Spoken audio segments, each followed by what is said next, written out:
My parents tried to steal my $500,000 inheritance for my sister, but Grandpa left a secret clause that destroyed their plan. My name is Camilla. I'm 30 years old, and I live in Portland, Oregon. All my life, I've known one thing. In my parents' eyes, I was never the chosen one. That title always belonged to my younger sister, Savannah. Savannah is 3 years younger than me, and ever since she was in preschool, the world around me began shifting toward her. I still remember my 7th birthday. My mom brought home a tiny cake from the grocery store, lit exactly 7 candles and told me to make a wish. No balloons, no music, just my parents and an old camera. I forced a smile. But when Savannah turned 4, Mom hired a full-blown party company, invited over 20 neighborhood kids, set up a backyard play area with a bounce house, cotton candy machine, and even a woman dressed as Princess Elsa singing birthday songs. When I asked, "Why don't I get birthdays like that?" my mom just chuckled and said, "Because you're older now. You don't need those things anymore." But I was still a kid. I also dreamed of wearing a princess dress, having a party filled with lights, and hearing someone place their hand on my shoulder and say, "You're special." As we grew older, things became clearer. Everything I had, I earned myself. Savannah? She just had to ask. I saved nearly a year's worth of allowance to buy the rollerblades I dreamed of. But the moment Savannah saw them and started crying, my parents drove to the sporting goods store and bought her a pair that cost twice as much. When I protested, Mom said, "You're the older sister, you should give in." I learned to swallow my anger like bitter candy, but the bitterness never really went away. In middle school, I made the school volleyball team and was elected team captain. For the final game of the season, I hoped someone from my family would come cheer me on. But when I looked up at the stands, there was no one. Afterward, Mom called and said, Savannah had a stomach ache. I had to stay home with her. I had nothing left to say. Savannah once scribbled a drawing of her dream house in art class. My parents framed it and hung it in the living room like it was a masterpiece. Me? I won 2nd place in a statewide writing competition in 10th grade, and got nothing but a nod and a good. But don't let it go to your head. That disappointment chipped away at me. Still, I kept trying. Studying hard, winning scholarships, joining extracurriculars. I always hoped that if I worked hard enough, my parents would finally see me, that they'd be proud. But every time, their gaze returned to my sister, as if I were just a blurry shadow behind her. One day, I asked my dad directly, "Are you ever proud of me?" He looked at me like I had asked for something extravagant. "You don't need praise to know you're good. Right?" I nodded.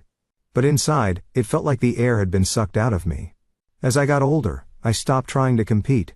I just wanted to be acknowledged as a person, not someone whose role was to make Savannah shine. I entered high school with one goal: to be so good no one could ignore me. I joined the debate team, the school newspaper, and the STEM research group for gifted students. While my friends were still figuring things out, I had a detailed plan for each school year: grades, achievements, projects, even my college applications. I stayed up late doing homework, and spent weekends volunteering at the city library.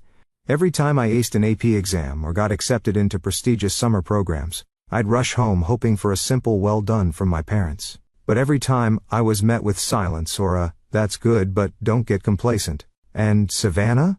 She got a C+ on a math test and came home bragging. Mom took her out to celebrate.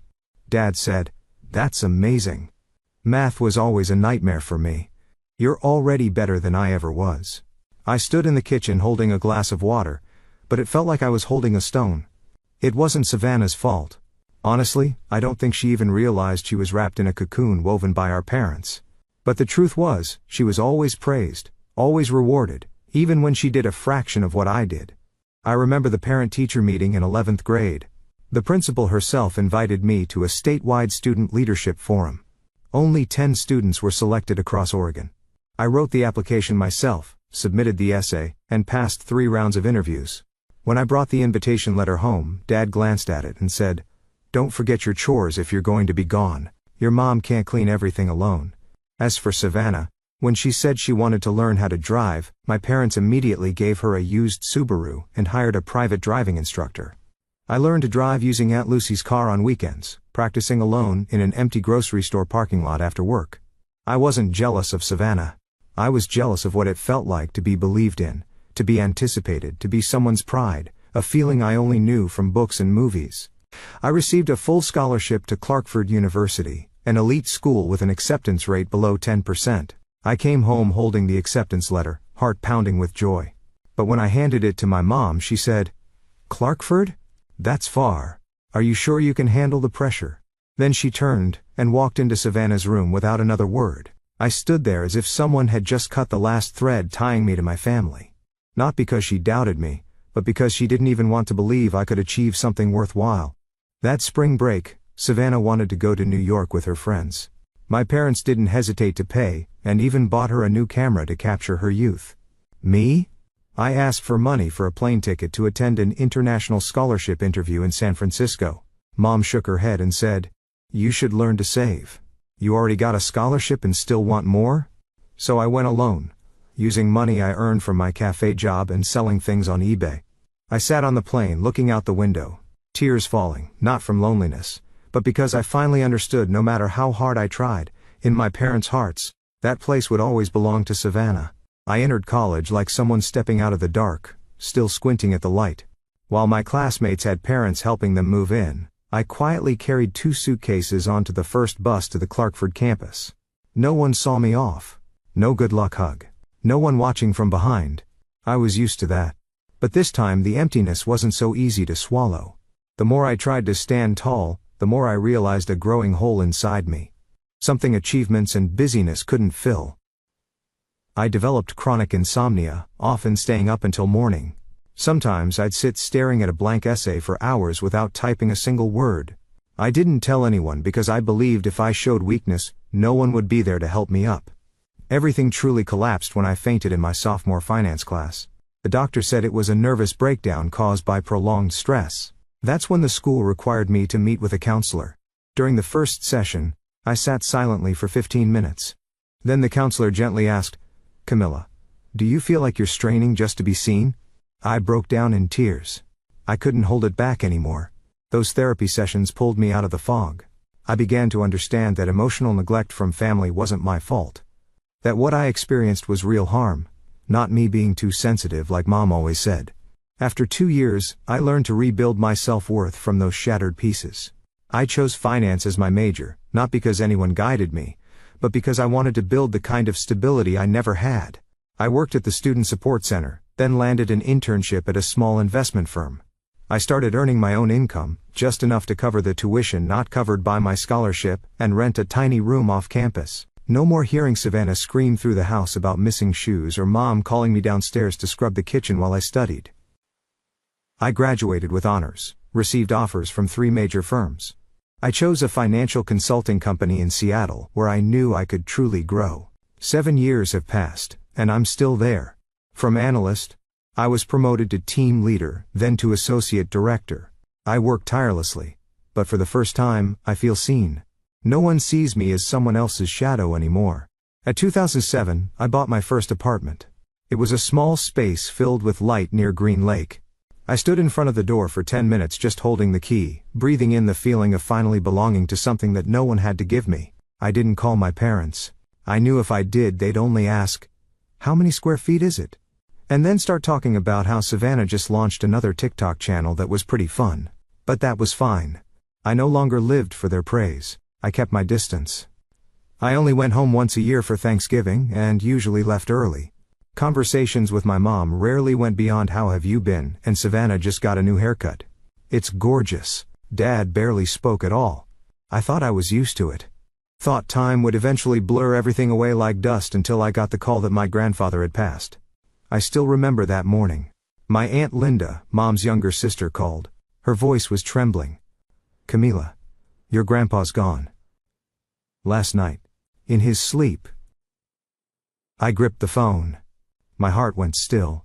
He was old and his health had been failing for years, but I still wasn't ready for that moment. He was the only one in the family who ever made me feel like I mattered.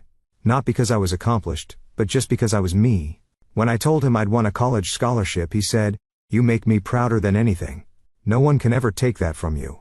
That sentence had carried me through some of my darkest days. The funeral was quiet, somber, and awkward.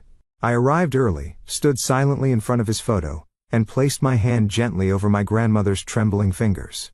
Savannah stood next to our parents looking polished, her eyes red, but I couldn't tell if it was from grief or because Mom had just told her about the inheritance. A week later, the whole family was invited to the lawyer's office for the will reading. I didn't think much of it. I went out of obligation. That changed when Mr. James, my grandfather's longtime estate attorney, flipped through the papers and read aloud. All of my personal assets, including real estate, investment accounts and savings, shall be equally divided among my 3 grandchildren, Camilla Harper, Savannah Harper, and Levi Anderson. I froze. The lawyer continued, as of now, the total value to be divided is approximately $1,500,000. Each recipient will receive $500,000. The room fell silent. It felt like I'd just been swept into a storm, not because of the money, but because I knew, at that very moment, my parents wouldn't let this go. And I was right. That evening, just after I got home, I received a text from my mom. "Are you free? Dad and I would like to stop by and talk." 15 minutes later, they arrived. I made tea, poured the water, feeling the heavy dread settle in. Dad spoke first. "Camila, your mom and I think it would be fairer if you gave your share to Savannah. She's going through a rough time. She's only working part-time at the bakery, and she just broke up with her boyfriend. We know you'll understand." I was stunned. I looked at my mom. She didn't meet my eyes, just fiddled with her purse strap. "You're doing fine. You have a good job, your own place, a car. She has nothing."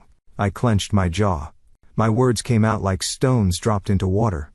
"But that's Grandpa's money. He chose to divide it equally. I didn't ask for it." Mom looked up, her expression now heavy with disappointment. "You're being selfish, Camilla. If he knew Savannah's situation, I'm sure he would have wanted you to share." I stood up. My voice trembled. If Grandpa wanted Savannah to have everything, he would have said so. This was his decision. Not mine, not yours. Dad slammed his hand on the table. "Do you not remember who raised you, who fed you, paid for your school supplies, took you to the orthodontist, and now you want to take everything and leave your sister behind?" I was speechless. Everything I'd ever taken pride in, my independence, was suddenly twisted into a debt I never agreed to. Did you forget who worked since age 16? Who paid tuition after the scholarship ran out? Who took out credit to buy her first laptop while Savannah got a brand new MacBook as a gift? Silence. Dad took a deep breath and said coldly, "If you keep that money, don't expect to ever set foot in this house again." I let out a soft, joyless laugh. Then I said, quiet, but clear, "Maybe it's time I stopped trying to." They left shortly after, leaving my nearly paid-off apartment filled with the scent of cold tea and the echo of accusations. I sat alone. Something in me broke, but something else was set free. I knew the battle wasn't over, and I knew my parents wouldn't stop. Because to them, I had never been the rightful heir.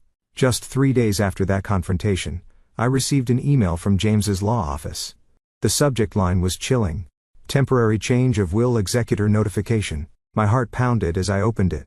The letter confirmed that my father, Daniel Harper, had just been appointed as the official executor of my grandfather's will, and that he had filed a petition to review the distribution on grounds of diminished mental capacity. I was stunned. So this was their next move? Twist the intentions of the dead to serve a child they deemed more deserving? I immediately called my grandmother. Her voice was calm, but this time, I could hear a sharpness I hadn't before.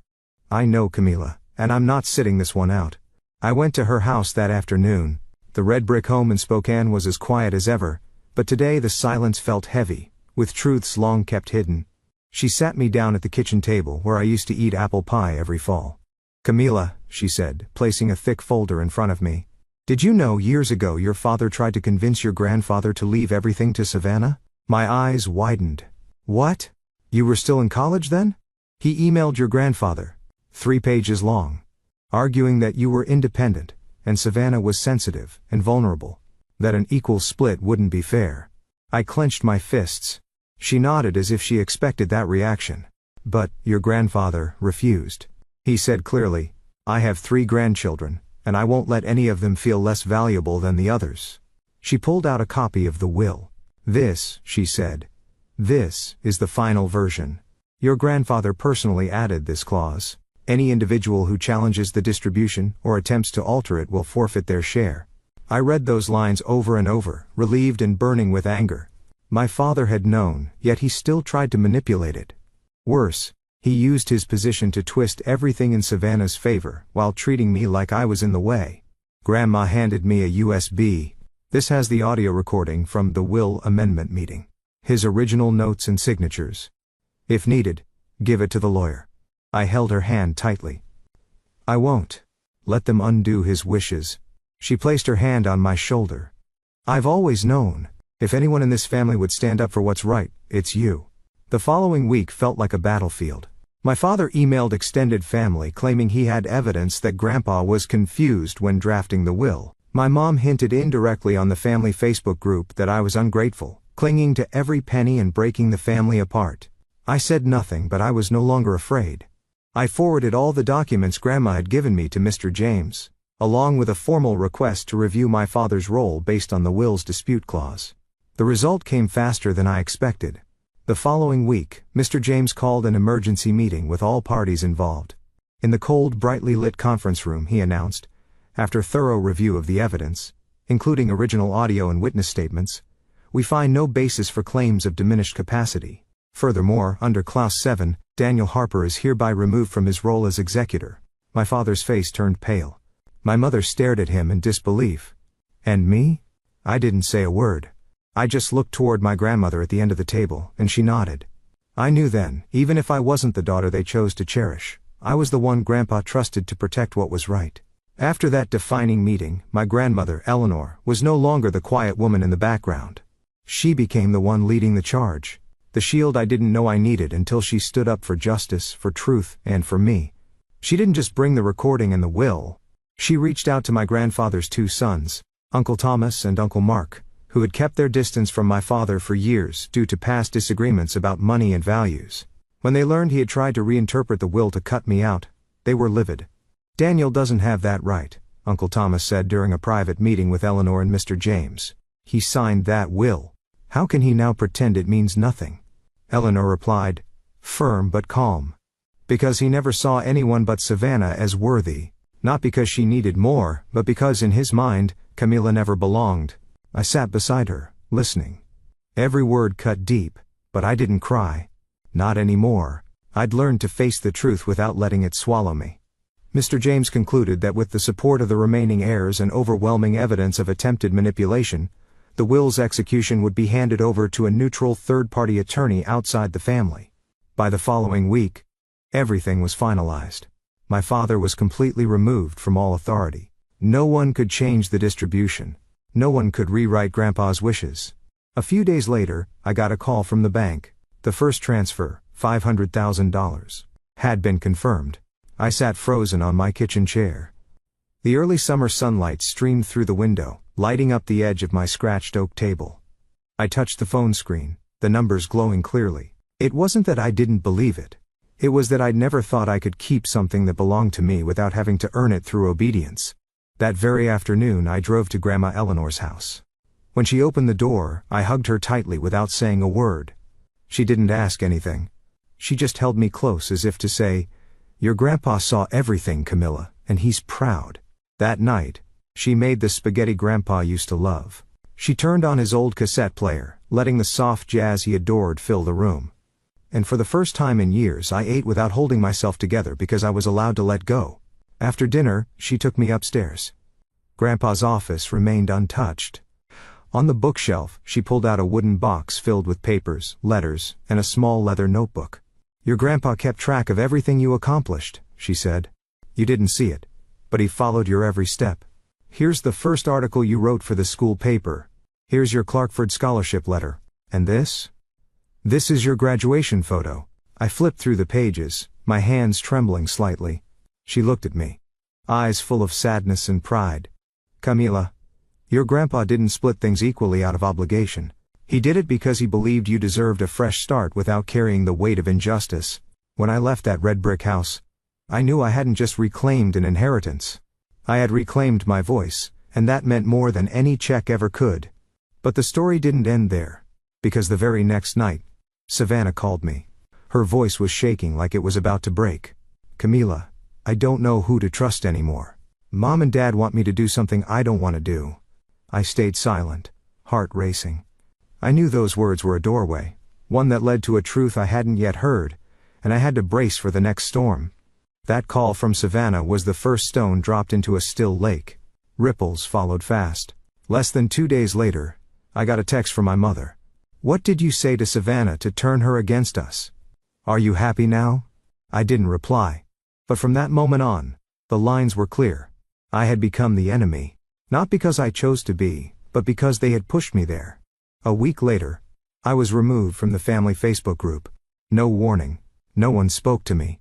No one asked if I was okay. They simply erased me as if I'd never existed. Then came the rumors. A former classmate of Savannah's messaged me. Hey, did you really force your grandpa to rewrite his will? People are saying you pressured him by making constant demands. I was stunned. Not by the accusation, but by knowing exactly where it came from. My mother, the one who once said family is everything, had now become the source of the cruelest stories about me, spreading like wildfire through tea circles, church groups and whispered texts behind my back. And it didn't stop there. My father sent an email to my lawyer stating that the family no longer considers Camila a moral representative, and that all assets should be reevaluated to protect the Harper family's core values. My lawyer replied with a single line. We'll let the law decide who's defending what's right. Whatever was left of our family fell apart completely. I wasn't invited to Grandma's birthday. A cousin unfollowed me on Instagram, and the uncle I was closest to texted. Camila, your aunt is heartbroken. Are you sure this is what your grandpa would have wanted? I didn't answer. Because there's nothing left to explain when the truth's been twisted so badly, no one wants to see it. I started avoiding gatherings. I skipped Easter. Spent the July 4th in my apartment watching fireworks through the window. Those quiet nights became the space where I stitched myself back together little by little. I no longer waited for a phone call, no longer hoped for a text from Mom asking if I was okay. But then Savannah called again. This time after 10 p.m. Outside, everything was dark. Camila, Mom told everyone you manipulated Grandpa. That you threatened to leave the family if you didn't get more. I know it's not true. But I'm scared if I speak up, she'll never forgive me. Her voice trembled, and I realized Savannah was a victim too, just from the other side of control.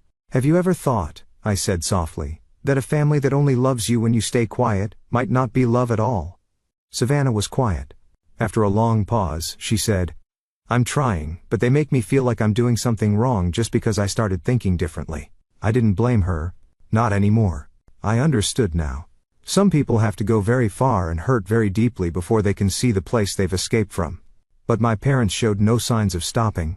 I heard that Dad was threatening to sell the ancestral home in Spokane, saying Camila betrayed the roots of this family and doesn't deserve to hold on to any memories. I said nothing, but Grandma did. She called me after a private family meeting I hadn't been invited to. Her voice was calm, but firm. Camila, you're not alone.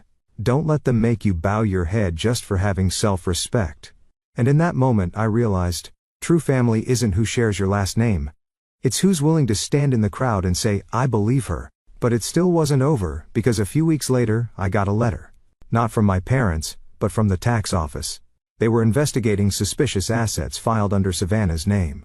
One of the transfers traced back to an old account that had belonged to my dad right during the week my grandfather died. I set the letter down. My chest felt cold. This wasn't just emotional anymore. This was something bigger and darker unfolding behind the curtain called family. Not I. I didn't think Savannah would ever show up at my door again, especially after everything. But on a Saturday afternoon at the end of the month, as I was cleaning the kitchen and the radio played one of Grandpa's old jazz favorites, the doorbell rang. I opened the door. She was standing there. No makeup, no fancy clothes, just Savannah. Plain, tired, and red-eyed. I stepped aside to let her in without a word. We sat on the sofa. The silence broken only by the sound of wind slipping through the curtains. After a long pause, Savannah finally spoke. I'm sorry. I turned to her. She clutched the hem of her coat, eyes fixed ahead. Not just for what Mom said, but for not doing anything. I knew they treated you unfairly. I just didn't dare speak up. I nodded. I understood. Because if I'd been Savannah, the one put on a pedestal loved to the point of suffocation, I might have felt like speaking up was a betrayal too. Mom and Dad asked me to sign papers to temporarily transfer my inheritance into Mom's account, she continued. They said it was for tax purposes. I refused. And Mom told me I was no longer her daughter. I took a deep breath, not from surprise, but from hurting for her. Camila, I don't want to become a copy of them. I want to understand why I was so spoiled while you were always expected to give everything up. I was speechless. I used part of Grandpa's money to enroll at the community college, she said. I'm studying social work. I want to help people hurt by their families, like you, and like me.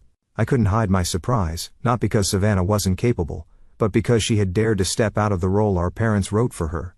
We talked until late that night about Grandpa, about all the times I tried to be seen, about how Savannah never felt strong enough to stand on her own because everything was always handed to her. I was jealous of you, she whispered, because you could make your own choices. I only knew how to follow what I was told. That confession didn't make me feel victorious. It made me feel light, because for the first time, we truly saw each other without our parents' filter. Since then, we've kept in touch regularly. Every Wednesday Savannah calls me after class, and I send her reading material on psychology, autonomy, and boundaries in relationships. A month later, she invited me to her first presentation in soft skills class. Her hands shook holding the mic. But when she saw me in the front row, she smiled. At the end of her talk she said something that silenced the whole room. I used to think family was a constant, a safe place. But sometimes, you have to go far away from it to learn who you really are. I didn't clap loudly. I simply stood up, walked over, and hugged her. No more words were needed. Now we've made it a weekend ritual to walk around Green Lake together, where I used to jog alone after long workdays. Now it's where we both begin to heal. I'm not sure if my parents will ever understand the change that's happened. At one point, Mom called Savannah in tears saying, "Camilla's gotten into your head, and this family's falling apart over some money." But this time, Savannah didn't fold. "I'm choosing the truth, Mom," she told her. "I'm choosing to do what's right, not to stay silent like before." When she told me that, I looked at her for a long time. In that moment, Savannah wasn't the pampered girl who didn't know fear anymore. She had become someone who could face pain, who could try to make things right, even if that meant stepping away from the arms that once protected her all her life. And for me, that marked the beginning of a new chapter, not one of conflict, but of healing. I had always thought I would use the inheritance to invest or create a personal fund, a way to feel more secure in an unpredictable world. But the deeper I went into my healing journey, the more I realized that the first thing I needed to invest in wasn't an asset. It was myself. The first thing I did was pay off the remaining balance on my student loans. When I signed the final payment confirmation, I didn't feel loud joy. What I felt was a deep sense of relief, like I had just taken off an invisible backpack I'd carried for over a decade. I spent part of the money to upgrade my apartment. Not to show off but to make it a real place of healing. I swapped out the old sofa for a soft olive green chaise, installed larger windows that opened to the balcony, and planted lavender and mint in small pots. Every morning I pull back the curtains, take a deep breath, and make tea with the same teapot Grandpa once used. And for the first time, peace doesn't feel like a distant concept. I also helped Savannah pay for her first semester's tuition. She tried to decline, but I told her, "This isn't Mom and Dad taking care of you. This is me choosing to support someone who stood up for herself." She nodded, eyes watery, and from that moment, the awkward distance between us disappeared. The closer I grew to Savannah, the more I realized how many people out there were just like us, carrying wounds caused by favoritism, control, silence, or denial from those who were supposed to love them most. I began reading about family trauma. I joined online support groups where people shared what it was like growing up in broken homes that were still labeled as fine.